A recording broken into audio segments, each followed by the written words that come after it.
গল্পের নাম দুষ্টু জিন। আমার নাম তানহা। আমি বাবা মার একমাত্র সন্তান। সেই দিন সম্ভবত আমি তাড়াহুড়া করে ছাদে যাই, কারণ আকাশে ঘন কালো মেঘ দেখে মনে হচ্ছে বৃষ্টি এলো বলে। তাই এর জন্য আম্মু আমাকে ডেকে বলে, যা তাড়াতাড়ি করে কাপড় চোপড় নিয়ে আয়। এর জন্য আমি সেদিন আমার ছাদে যাওয়ার তাড়াহুড়ার কারণে আমি চুল বাঁধতে ভুলে যাই। তারপর যখন আমি ছাদে যাই, শুরু হয় দমকা হাওয়া এবং প্রচণ্ড পরিমাণে বৃষ্টি। আমি যখন চলে আসছিলাম তখন একটা বাতাস এসে আমার গায়ে এমনভাবে লাগলো যেন মনে হলো কেউ আমার গায়ের সাথে ঘেঁষা দিয়ে কোথাও চলে গেল।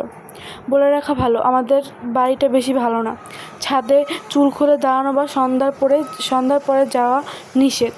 এমনিতেই আমার চুল প্রায় হাঁটু ছুঁই। তারপর আমি নিচে চলে আসি। নিচে আসার পরপরই আমার প্রচণ্ড মাথা ব্যথা শুরু হয়। মাথা ব্যথার কারণে আমি যেন তাকাতে পারছিলাম না। আম্মুকে বললে আম্মু আমাকে মেডিসিন দেয়। আমি মেডিসিন খেয়ে ঘুমাতেই আমি ঘুমের মধ্যে স্বপ্নে দেখি একজন বড় লম্বা একজন জুম্বা পরা এক লোক এসে বলছে, আমি তোমাকে ভালোবাসি, আমি তোমাকে বিয়ে করব। তারপর আমি জোরে চিৎকার দিয়ে ঘুম থেকে উঠি। আমার চিৎকারের শব্দতে বাবা মা চলে আসে। আম্মু আমাকে জিজ্ঞেস করলে আমি আম্মুকে সব খুলে বলি। আম্মু আব্বুকে জানান। তারপর আব্বু বলেন কালকে হুজুরের কাছ থেকে পড়া পানি আনবে। তারপর হয় মেন কাহিনী। রাতে আমার প্রচণ্ড জ্বর, সাথে পেট ব্যথা। আর রাতটা যে কীভাবে কেটেছে আমরা নিজেই জানি। তারপর সকালে আব্বু হুজুরকে নিয়ে আসেন। হুজুর দেখে বলেন এটা আমার কাজ না, এটার জন্য ওঝার প্রয়োজন।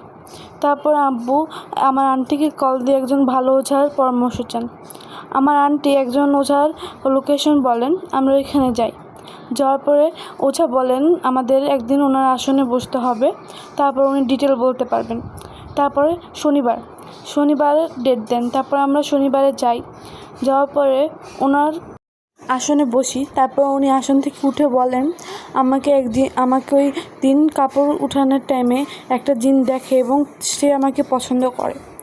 তারপর উনি অনেক করে বলেছেন ওই জিনটা নাকি আমাকে বিয়ে করবে, নিয়ে যেতে চায়। তারপর আমার আব্বু অনেক কান্নাকাটি করে ওঝাকে বলেন যে আমাকে বাঁচাতে। তারপর ওঝা বলেন আমি দেখছি। তারপর আমরা আরেকদিন আসনে বসি। আসনে বসার পরে ওঝা ওই জিনকে জিজ্ঞাসা করেন যে কি লাগবে ওর। ও প্রথমে বলতে না চাইলে ওঝা ওই জিনটাকে ভয় দেখান। তারপর ওই জিনটা বলে আমাকে বউ সাজিয়ে রাত 3টার দিকে একটা ছাগলের মাথা এবং 5 কেজি মিষ্টি হাতে দিয়ে আসতে হবে। ওই কথা মতন আব্বু সকালে ছাগলের মাথা আনে এবং 5 কেজি মিষ্টি কিনে আনে। সেদিন রাত 3টা বাজে আমাকে বউ সাজিয়ে এবং চুল খোলা রেখে ছাদে যাওয়ার কথা মতন মিষ্টি এবং ছাগলের মাথা নিয়ে আমাকে ছাদের উপরে দিয়ে আসে। তারপর আমি মিষ্টি এবং ছাগলের মাথা দিয়ে আসি। তারপর আমার আর কোনো সমস্যা হয় না।